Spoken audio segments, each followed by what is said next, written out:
What's up, ladies and gents? This is KSigKid, coming at you with another Destiny video. Today, it's our last minute preparation, quite literally the last moments that you can actually play Destiny the Taken King if you're all set for the Rise of Iron to drop at 2 a.m. this morning. And look at that, look at all those infections, the space herpes are going crazy in the tower. Yes, I did indeed get 5 infections on my Titan, thanks to Devil Dog, and thanks to everybody out on Twitter who was helping me whenever we were getting stuck and when the infections wouldn't end up passing. Who knew getting space herpes would be so freaking difficult? So this is actually the last time you're going to be able to run around in the tower in the Taken King. Quite literally the last time. The next time we do a video tomorrow, it's going to be the Rise of Iron. So the number one thing I want to do is I want to go visit Eva Levante and see if she's got any of the final 2 rare emblems that I need from her. She just hasn't sold them in the last 2 months or so. I've been looking for them, waiting for her to sell them, and she hasn't. So Eva, we're crossing our fingers, and hopefully you sell at least one of them. Sell both of them, please. She's not going to sell both of them. And whenever we take a look at her inventory, actually, this might be one of them. This actually might be one of them. I know one is an exploding sun looking thing, but hold on. Let's take a look, open up these emblems, and we're going to go check. And it looks like, yes indeed, Winterborn Mark is one of them, so she's finally selling that. I actually already have the skeleton, I'm wearing it right now, that's why it's not showing up. The other one I needed was this sun one, the Sigil of 7. She just has not sold this thing in at least the last 2 months. At least the last 2 months, so RIP, I guess I'm not going to be getting Sigil of 7 before the Rise of Iron comes out, and who knows if she's going to be selling it then. But we need to go and buy a Winterborn Mark, because why not? Why not? It was a good way to spend some Glimmer whenever I was getting Glimmer caps, so I started going ahead and purchasing them, and I got all except for one. Now what else I want to do is, aside from deleting this, because I really am not going to wear it right now, I want to go through all of my characters and show you where I'm standing as far as my preparation for the Rise of Iron. My number one goal is to get my Warlock up to being raid ready.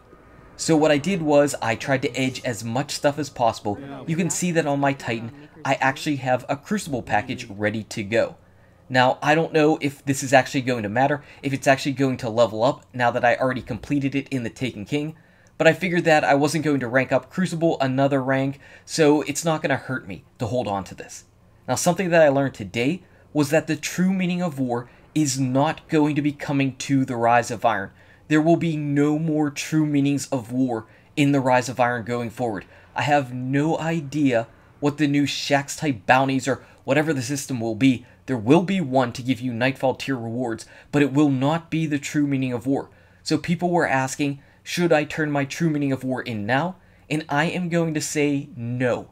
Don't turn it in, because if you turn it in, all you're going to get right now is some type of gear from 300 to 305 light level. At the very least, if you wait until the Rise of Iron drops, you might be able to get upwards of 385 light level from turning in the true meaning of war. So it's really not going to hurt you at all to hold on to it. If you're already holding on to it, please try to complete it though ahead of time.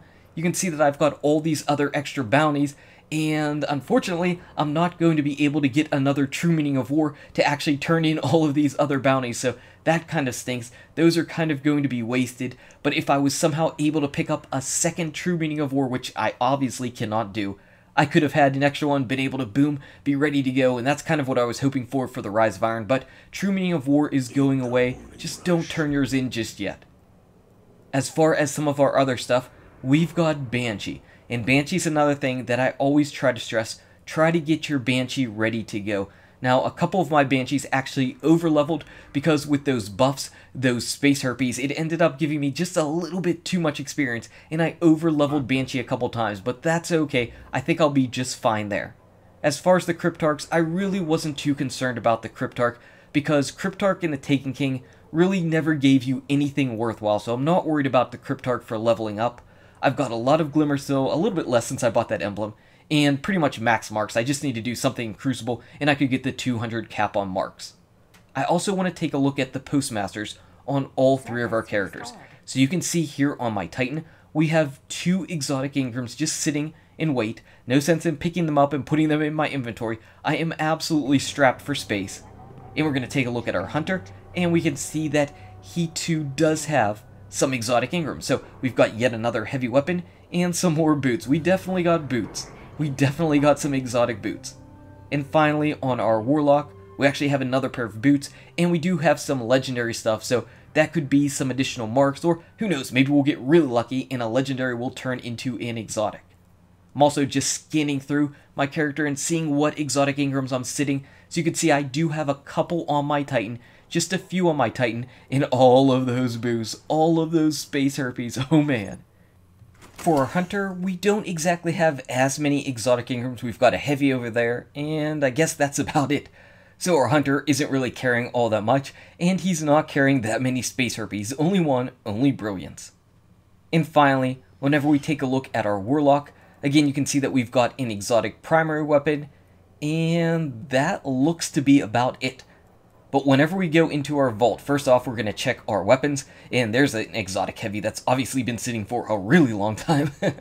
And we've got some others. You can see that I actually have a whole lot of exotic primary weapons, only 2 exotic special weapons. I've not really been able to get those to drop, and the ones that I turned in haven't turned into a trespasser, so I just stopped and decided to hold on to that. As far as our armor, we've got a lot of stuff. You saw we had a lot of boots that were sitting around, we've got some chest pieces, a whole lot of gloves, and a few helmets, so we're pretty good and pretty ready to go as far as the armor and weapons go for exotics. Again, I'm not going to decrypt my exotics until after I get my light level up to a pretty high level, because if exotics decrypt the same way that they're decrypting now, where it's just a few levels above whatever your current light level is, it doesn't make sense to turn in an exotic when I'm light level 335. Why would I want a 338 piece of gear whenever I could hold on to it and hopefully get a 370, 375, something like that piece of gear? And finally, looking at our other items, we've got stuff like etheric light and tokens, and I can then use that etheric light or those tokens to rank up my Queen's Wrath reputation or my House of Judgment reputation, and those too can give me some other items. And I've also got some various space materials and raisins. Raisins. How many of you still have all 3 of your raisins? All 3 raisins. And the last thing I wanted to do was to actually show the progress that I was making on all the various factions and stuff. You can see that here on my Titan, we've got that Vanguard pretty close to leveled up. I don't really have the House of Judgment or Queens going at all, but we've got that Crucible. You saw where the Crucible was sitting a little bit earlier. And as far as my faction goes, well, the factions that I'm on right now, those ones are ones that I switched to because I already have my other factions edged. And one thing I want you to remember is you can only swap factions once per week. So if you happen to have 3 factions edged, you're not going to get a chance to go ahead and turn all 3 of those in your first week. It's just not possible. At best, you could maybe do 2 before the raid ends up dropping on Friday. So these ones that you see right here, those ones aren't really the edged versions. Those are just the 3rd versions that I ended up picking because I was like, you know what, I don't want to go over on some of my other ones. So just something to keep in mind. You can only basically edge or complete 2 edged factions in a week. That's just one of the changes that ended up being made, and just something to keep in mind. I think I'm going to be going to Dead Orbit on my Warlock. I believe that's the one that I'm going to go, and hopefully, I'm crossing my fingers that Dead Orbit has some type of awesome weapon, because that's going to be something that's really key. I'm really looking forward to some of the new vendor weapons. Maybe a little bit of a spoiler for tomorrow's video. And I think what I'm going to do tonight is, since I accidentally overranked my gunsmith on my Warlock, I think I'm going to go in and do some of those bounties, and I should be able to actually get him pretty close to ranking up again, so I should be able to edge him and have a package ready to go. Finally, the last thing we're going to show is we're going to do one final run at the Ultra Knight to see if we can get an exotic engram to drop. If we could finish off getting a special exotic engram and getting a trespasser, this video would go from 0 to 1,000,000 real fast. Also, this is kind of a little bit of a glitch and a secret in the Taken King. I'm sure a lot of people already know about it, but some of you might not. Some of you might not. This is actually a way to go and easily go and take care of an Ultra that'll give you, possibly give you, an exotic from a 3 of coins. He takes a 3 of coins. You don't actually have to go through the special section to do this. You can go ahead and jump through a little glitch area and boom, ready to go. So like I said, this is actually it. This is the end of the Taken King. We've been playing Taken King for a year in Destiny, so please in the comment sections below tell me, what are your favorite moments from the Taken King? What's your favorite thing that was introduced, or your favorite thing that you did? And this is actually how you get to the glitch area, how you get to the Ultra Knight.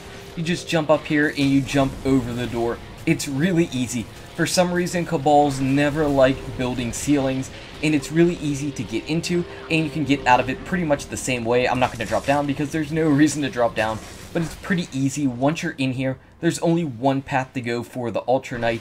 It's a nice little secret, a nice little glitch. It's really easy if you just fire up Destiny, and you're like, you know what, I want to pop a 3 of coins, I want to see if I can get something. This is a good way to start off your Destiny, especially if you get an exotic drop. If you don't, then you just move on to your Crucible match, or you move on to your story, or whatever it is you want to do, and then possibly pop a 3 of coins and get something else there. And here's the Ultra Knight. Again, if you defeat him, you end up getting an emblem the first time that you do it. It's a secret, it's just a little secret in the game, and this isn't the way you're supposed to go to do it, but it's an easy way to go ahead and beat him. So a year in the Taken King is going to be over at 2 AM Eastern Time. That's insane. My mind still hasn't been wrapped around it.